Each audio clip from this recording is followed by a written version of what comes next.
Hello po, magandang hapon po mga Lord sa aking reels o sa aking content na ito. Nais ko pong talakayin ang patungkol sa ahas na tanso na pinagawa ni Moises. Noon.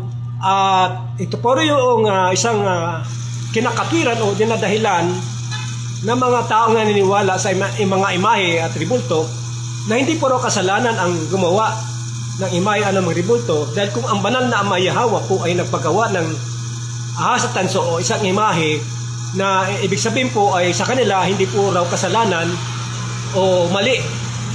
Tama kaya ang kanilang katwiran po mga minamahal? Pero pansinin po natin mga minamahal sa Pangalawang Hari chapter 19 verse 1 and 8, no, na ito pong ahas at tanso po mga minamahal ay pinagputol-putol, pinagdurog-durog ni King Ezekias. Hindi po ito dudurugin, hindi po ito pagpuputol-putulin kung walang malalim na dahilan. Ano po ba ang naging dahilan kung bakit ito pinagputol-putol ni King Ezekias? Ito pong ahas at tanso. Dahil ko po mga minamahal, itong ahas at tanso ay naging Diyos-Diyusan. Naging Diyos-Diyusan po. Yung dating hindi Diyos-Diyusan ay naging Diyos-Diyusan. So paano nangyari?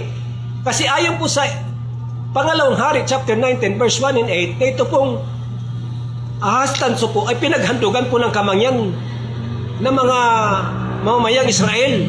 At binigyan pa ng title name na Nehustan.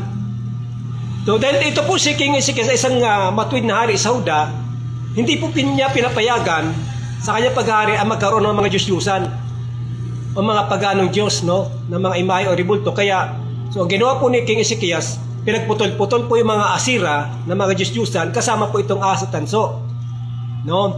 Hindi po ito pagputol-putulin, hindi ito dudurugin kung ito ay hindi Diyos-Diyusan. Kung ito ay hindi naging Diyos-Diyusan. Pero naging Diyos-Diyusan po mga minamahal. Sa paanong paraan? Yun nga po, pinaghandugan ng kamangyan at binigyan po ng title name. Means po mga minamahal, ang pagsamba pala sa mga imahe o ribulto, o naging Diyos-Diyusan po, ang anumang imahe o ribulto, hindi sa hitsura. Hindi sa anumang hitsura niyan. Yan pala, kaya naging Diyos-Diyusan ang anumang imahe, anumang hitsura ng larawan, dahil ito po ay nangyayari kapag ito po ay pinagtrato o tinatrato po ng mga tao, no? Pinaghahandugan o pinaglilingkuran, no? Tulad nga po ng ahas at tanso ay pinaghandugan ng kamangyan at binigyan ng title name ay naging Diyos-Diyusan na. So, itong dalawang bagay lang ito mga minamahal, itong ahas at tanso na dating hindi Diyos-Diyusan ay naging Diyos-Diyusan dahil lang po sa dalawang bagay na pagtrato ng mga tao, no? So, how pa kaya mga minamahal yung mga imahe ribulto na tulad pong titirikan ng kandila, hinahalikan, no?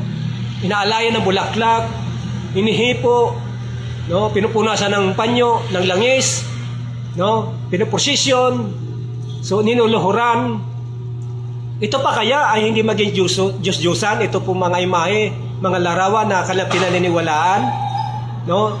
Na mas grabe po yung pagtrato nila sa kanilang mga imahe kaysa kay ahas at tanso na dalawang bagay lang po. Samantalang po yung imahe po ni Maria na tinatangkilik po ng mga tao ay binigyan po ng maraming title name. No, napakaraming title name po ang binigay sa imahe ni Maria Kuno, no? Kumpara dito sa ahas at tanso, isang title name lang po ang ginawag po na Nehustan. So mga minamahal, ang anumang imahe o ribulto na sinasabi po ninyo na hindi po yan ni Diyos-Diyusan, pwede po maging Diyos-Diyusan yan. Katulad po ng ahas at tanso na dati hindi po yan Diyos-Diyusan, pero naging Diyos-Diyusan po. Sa mga minamahal, sa paanong paraan ang paging Diyos-Diyusan pala ng anumang imahe, anumang hitsura ng larawan, ito is pamagitan po ng pagtrato ng tao o mga anumang klaseng pagtrato. Kaya po naging Diyos-Diyusan po ang anumang imahe.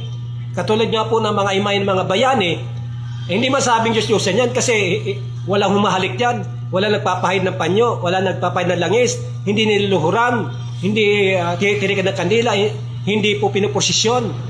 So, hindi po masabing Diyos-Diyusan ang mga ribulto ng ating mga bayani, mga minamahal. So, yan po ang isang bagay na masasabi ko po, ang katotohanan po ay masakit, no? Pero sana ay maunawaan ninyo na wag natin ikatwiran na ang inyong mga imahe o ating mga imahe hindi Diyos-Diyosan. No? Katulad nga po ng Hasatanso, hindi dating Diyos-Diyosan, naging Diyos-Diyosan dahil sa pagtrato. Iyon po masasabi ko po sa hapong ito. Mga minamahal sa aking content na ito sa Reds. No? Sana siya lawan po sumainyo ang kapayapaan. Siya nawa